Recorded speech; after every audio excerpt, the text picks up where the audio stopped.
Beauty parlour.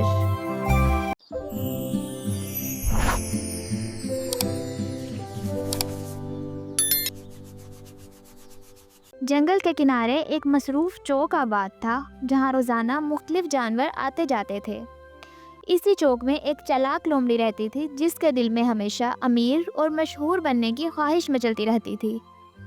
ایک دن اس کی نظر ایک طوطے پر پڑی تو وہ فوراً بولی، ہلنا مت، آج تمہارے پروں کو ایسا چمکاؤں گی کہ میری عزت بڑھ جائے گی۔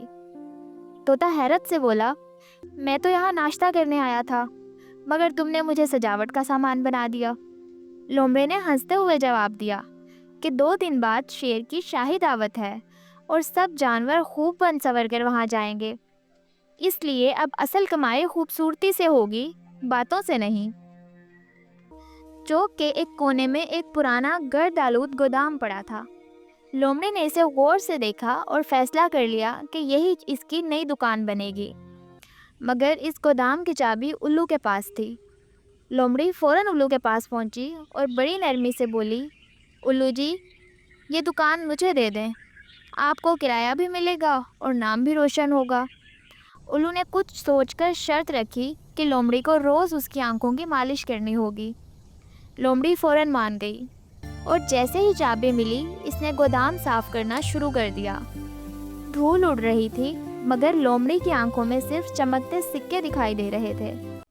اس نے ایک کرسی رکھی، دیوار پر آئینہ لٹکایا اور برش، پلیٹس اور دوسری چیزیں سجا کر شام تک ایک خوبصورت بیوٹی پارلر تیار کر لیا۔ افتتاح کے دن لومڑی تالاب کے کنارے گئی اور وہاں سے چمکدار مٹی جمع کر کے لے آئی۔ اس کا ماننا تھا کہ یہی مٹی چہروں پر سب سے زیادہ چمک لائے گی۔ جلد ہی بندر، خرگوش، ہرن اور دوسرے جانور اس کے پارلر آنے لگے۔ سب آئینے میں خود کو دیکھ کر خوش ہوتے اور دوسروں کو بھی وہاں آنے کا مشورہ دیتے۔ الو نے جب چہرے پر بھاپ لی تو خوش ہو کر بولا کہ وہ خود کو پھر سے جوان محسوس کر رہا ہے۔ دیکھتے ہی دیکھتے لومڑی کے پارلر کی شہرت پورے جنگل میں پھیل گئی۔ کچھ ہی دنوں میں یہ خبر شیر کے محل تک بھی پہنچ گئی۔ جب لومڑی نے سنا کہ شیر خود اس کے پارلر آنے والا ہے تو خود اس کے دل میں خوشی کے ساتھ ساتھ خوف بھی پیدا ہو گیا۔ وہ اگلی صبح جلدی تالاب پہنچی اور پہلے سے زیادہ مٹی اور دوسری چیزیں جمع کر کے لے آئی۔ اس نے ایک انوکھی چیز بھی مٹی میں ملا دی تاکہ بال زیادہ دیر تک جمے رہیں۔ کچھ جانوروں نے اسے روکا اور کہا کہ یہ چیز نقصان دہ لگتی ہے، مگر لومڑی نے کسی کی بات پر توجہ نہ دی کیونکہ اسے صرف زیادہ چمک اور تعریف چاہیے تھی۔ شام کو شیر شان و شوکت کے ساتھ پارلر پہنچا اور بولا، میری عیال ایسی بناؤ کہ کل کی دعوت میں صرف میں ہی نمایاں نظر آؤں۔